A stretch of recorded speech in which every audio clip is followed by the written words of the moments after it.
physical therapy came in, and they said, we're going to go ahead and we're going to get you to a point where we turn you around in your bed and we get you sat up, and we're going to stand you up. I thought she was talking about like a couple months down the road. Right. Not right that minute. You know, I Right, that sounds like a plan. This is what your goal is. That's what I thought they were doing, like writing out an itinerary for down the road. I didn't know it was right that second. So here I am, and I'm like, no, we're not doing that. She's like, yes, we are. And I'm like, no, we're not. She goes, what are you going to do about it? I'm like, what? And they started to spin me in bed, and the whole thing was because I was afraid.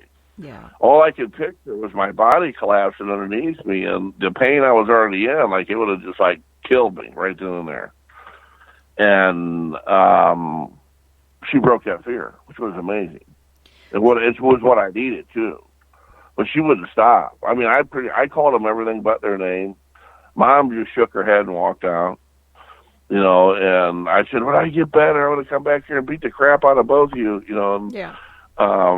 But she did. She got me stood up, and I couldn't have thanked her enough. And I thank her every time I go to Metro. I go visit them all. Every time I go up there for an appointment, I go visit everybody. They were amazing. I mean, they just said, you know, I know it's their job, but these people care. And it was a big deal. You know, and just listening to you, and I just honestly, I talked about this before, how open and honest and true you are and raw about it. And, you know, just listening to it and listening to all the players that it takes to help somebody in your situation. You said the key words. It's their job, but there are certain angels and certain human beings on earth, and however you want to say it, spirits within them that set them apart from the rest. You know, this is something I was going through as far as with doctors. Everybody, you can study, you can be really smart, you can pass all your tests, and you can become a doctor.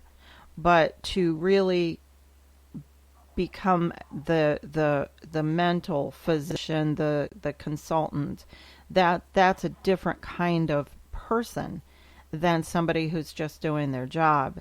And I feel that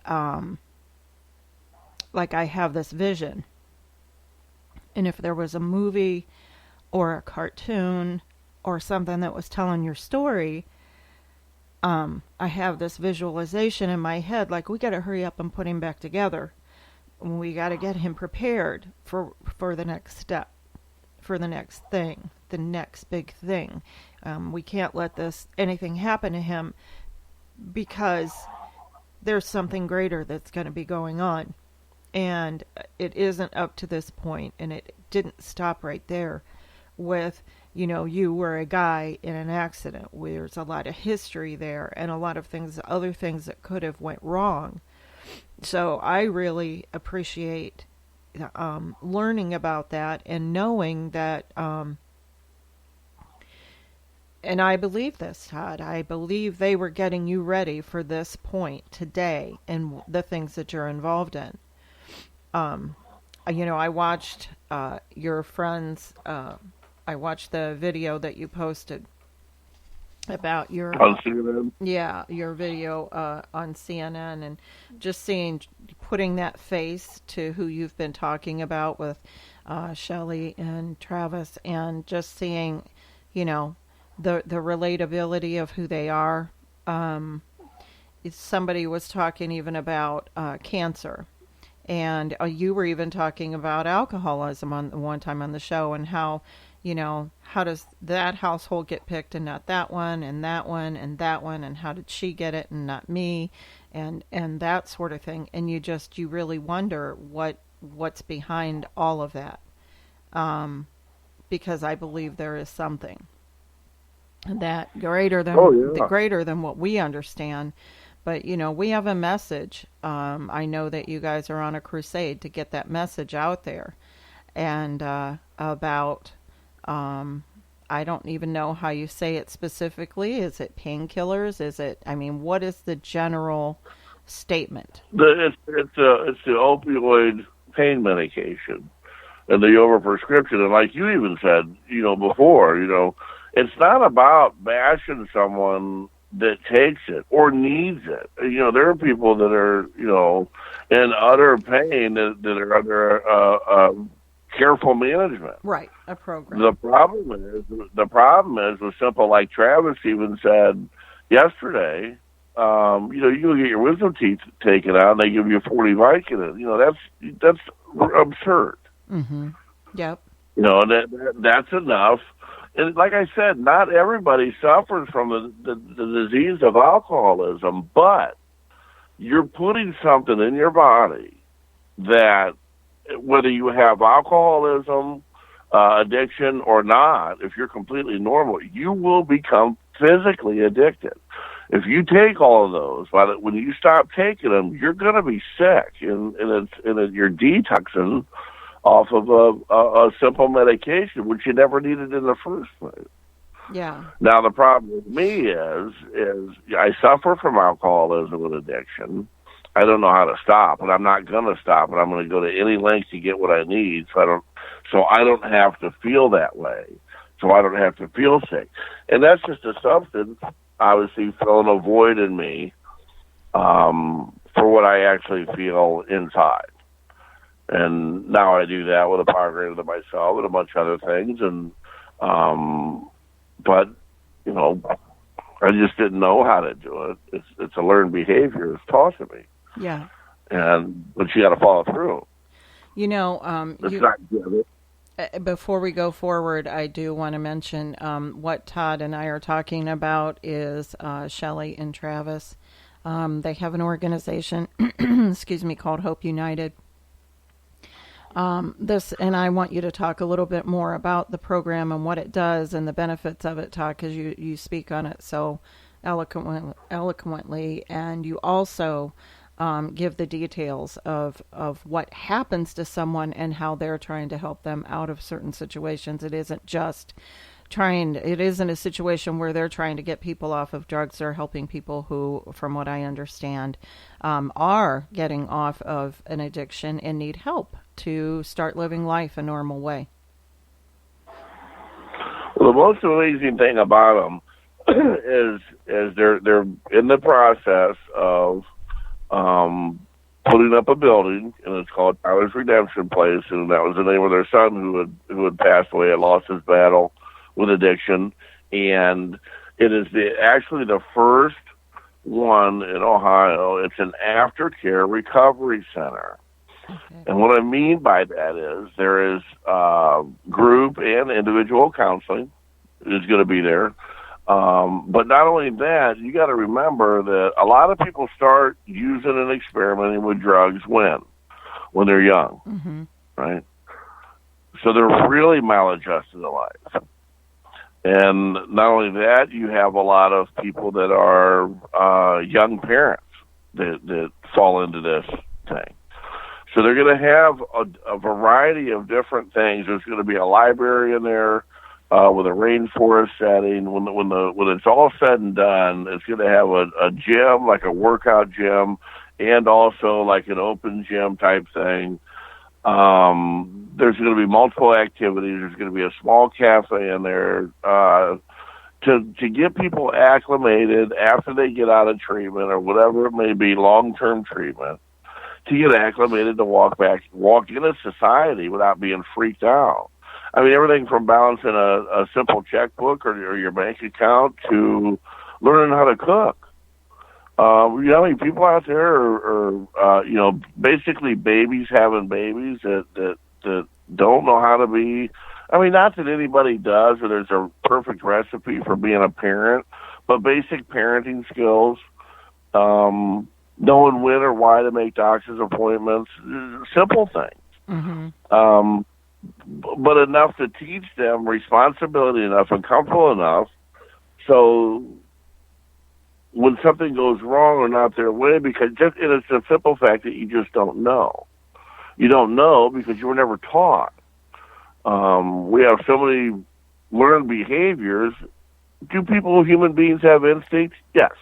But there's a lot of learned behaviors that be shortcuts to having an easier life. And what these people have done is just amazing. You know, like I said before, they don't have to do this anymore. Their fight's over. Yeah. You know. Yep.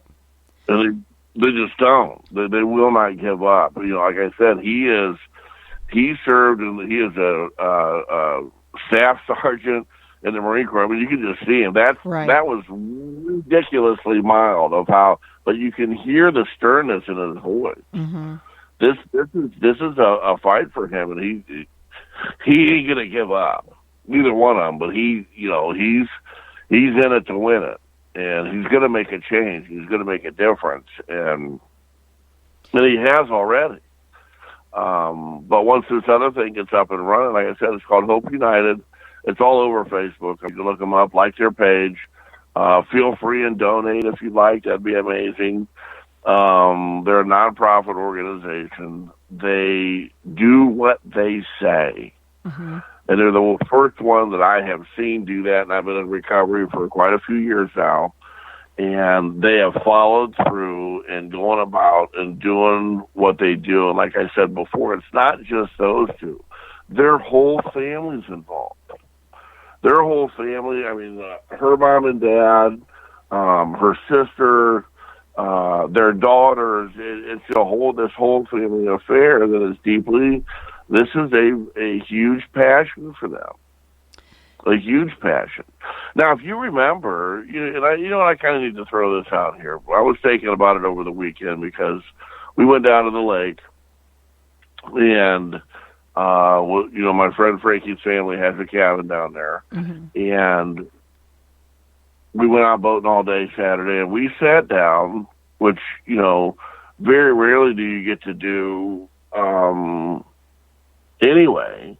Well, we sat down as a family and had dinner, and me, Sarah, Frankie, her mom and dad, and you miss those things. Yep. And I was thinking about, when mom and dad first got divorced, and mom was working as much as she was, we forget about, I don't want to say forget, but, not so much reminded of. What reminded me of that was Mom used to take us out to Sharon. You remember her sister Sharon. Yep. And that woman not only took care of us, 3 boys, her 3 kids, JD and Mickey and Heather. And what brought that to my attention is Heather is the youngest of those 3, but Sharon and Mike adopted Heather after my mom's half-sister, Michelle, passed away from a drug overdose at 19. And she took her in to hesitate, and you didn't know it, did you? This is blowing my mind. I forgot all about that.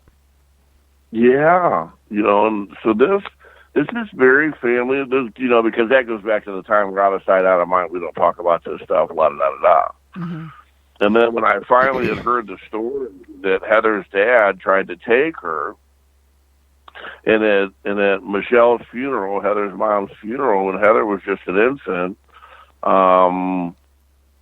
Sharon had asked to hold Heather for a minute, and that's when they took her away from him, because he was a known bad guy, or wasn't, mm-hmm. Leave it at that. That's her father, and that's her business, but coming from who Heather came from, 2 people that were afflicted with alcoholism and addiction, and whatever it may be, and Heather is just this beautiful young woman, not afflicted with any of these things, and she rescues animals and lives and happily married, got a wonderful husband, Christopher. Janie's been with Bob for so many years, and Mickey, God bless his heart, just passed away a couple years ago of cancer. Not even a couple years ago, a little over a year ago. Cancer, and Sharon and Mike have since passed, but they did a lot. And didn't ask for return. Well, and sometimes it takes certain things